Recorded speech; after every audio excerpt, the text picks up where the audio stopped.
بسم اللہ الرحمن الرحیم۔ السلام علیکم دوستوں، اس ویڈیو میں ہم آپ کو وہ باتیں بتائیں گے جو اکثر لوگوں کو نہیں معلوم کہ آخر کار عید الاضحیٰ کا مطلب کیا ہے۔ ہم قربانی تو کرتے ہیں لیکن ہم یہ نہیں جانتے کہ قربانی کس وجہ سے اور اس کا مقصد کیا ہے۔ آئیے ویڈیو شروع کرتے ہیں، اور ویڈیو شروع کرنے سے پہلے ایک دفعہ درود شریف پڑھ لیں اور چینل کو سبسکرائب کر لیں۔ حضرت اسماعیل علیہ السلام کو ذبح کرنے کا حکم۔ حضرت اسماعیل علیہ السلام حضرت ابراہیم علیہ السلام کے بڑے بیٹے تھے۔ حضرت ابراہیم علیہ السلام کو اللہ پاک نے 2 عظیم بیٹے عطا فرمائے، حضرت بی بی حاجرہ علیہ السلام سے حضرت اسماعیل علیہ السلام اور حضرت بی بی سارہ علیہ السلام سے حضرت اسحاق علیہ السلام۔ اس طرح حضرت اسحاق علیہ السلام حضرت ابراہیم علیہ السلام کے سوتیلے بھائی تھے۔ بعض ذرائع کے مطابق حضرت اسماعیل علیہ السلام 1800 عیسوی قبل مسیح میں موجودہ فلسطین میں پیدا ہوئے۔ حضرت ابراہیم علیہ السلام کی پہلی بیوی حضرت سارہ جانتی تھی کہ اس کا شوہر بچے کی خواہش رکھتا ہے، جیسا کہ اللہ تعالیٰ نے قرآن مجید میں ابراہیم علیہ السلام کی دعا کا ذکر کیا ہے، اے میرے رب مجھے ایک صالح بیٹا عطا فرما۔ وہ یہ بھی جانتی تھی کہ وہ بوڑھی ہو رہی ہے اور شاید ابراہیم علیہ السلام کا بچہ پیدا نہ کر سکے۔ اس نے ابراہیم علیہ السلام کو مشورہ دیا کہ وہ اپنی خادمہ حضرت حاجرہ سے شادی کر لے، شاید اللہ تعالیٰ ان کے ذریعے ان کو اولاد عطا فرمائے۔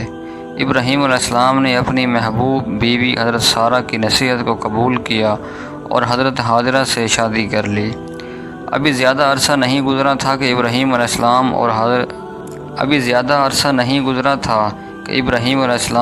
حضرت حاجرہ علیہ السلام کے ہاں ایک بچے کی ولادت ہوئی، جس کا نام انہوں نے اسماعیل علیہ السلام رکھا۔ ابراہیم علیہ السلام اپنے پہلے بیٹے کی پیدائش پر بے حد خوش تھے۔ سب نے جشن منایا اور اتنی بڑی اور خوبصورت نعمت پر اللہ کا شکر ادا کیا۔ بعض علماء کہتے ہیں کہ اسماعیل علیہ السلام کی پیدائش کے وقت ابراہیم علیہ السلام کی عمر 86 سال تھی۔ قرآن مجید میں ارشاد باری تعالیٰ ہے کہ اور ابراہیم علیہ السلام نے کہا کہ میں اپنے رب کی جانب والا ہوں، اور جب ابراہیم علیہ السلام نے کہا کہ میں اپنے رب کی جانب جانے والا ہوں، اب وہ میری رہنمائی کرے گا، اے میرے رب مجھے نیک اولاد عطا فرما۔ بس ہم نے خوشخبری سنائی ایک اچھے لڑکے کی، اور جب وہ بڑا ہو گیا اور ان کے ساتھ ساتھ کام کرنے لگا، آپ حضرت ابراہیم علیہ السلام نے فرمایا، اے میرے بیٹے میں نے خواب میں تجھے ذبح کرتے ہوئے دیکھا ہے، اب تیری مرضی کیا ہے؟ بیٹے نے کہا، والد بزرگوار جس کا حکم آپ علیہ السلام کو ہوا ہے کر ڈالیے، آپ مجھے ضرور صبر کرنے والوں میں پائیں گے۔ بس جب دونوں نے سر تسلیم خم کیے اور باپ نے بیٹے کو پیشانی کے بل لٹایا۔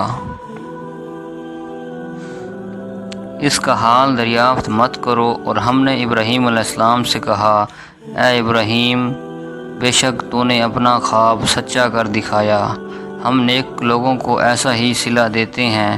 بے شک یہ کھلی آزمائش تھی، اور ہم نے ایک بڑا ذبیحہ اس کی فدیہ میں دے کر اسے حضرت اسماعیل علیہ السلام کو بچا لیا، اور ہم نے ان کے ذکر کو چھوڑ رکھا آنے والوں کے لیے۔ دوستوں، اگر ویڈیو اچھی لگی ہو تو چینل کو سبسکرائب کر دیں اور دوسروں تک شیئر کر دیں۔